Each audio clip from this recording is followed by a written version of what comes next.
บริษัท XVX สังหาริมทรัพย์จำกัดผู้เดียวประกาศขายดินด่วนบ้านจอมมณีเมืองไซเศรษฐาณคนหลวงเวียงจันทน์เริ่มจาก3แยกไฟแดงโพนพะเนาแล้วแลนซื้อมาทางเฮียนสุสกะ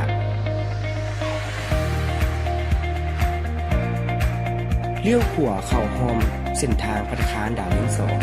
2ติดกับโรงเรียนโลโกสแลนซื้อเข้าไปประมาณ1กิโลเมตร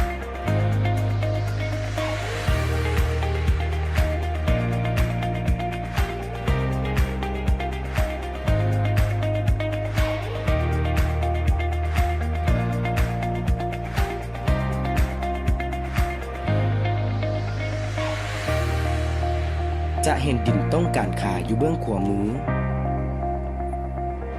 ดินติดแคมทางเลยรูปลักษณะของดินเป็นดินใจกลางเมือง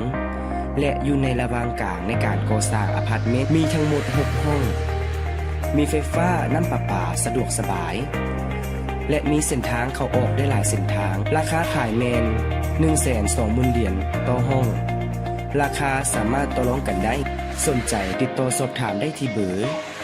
02055376676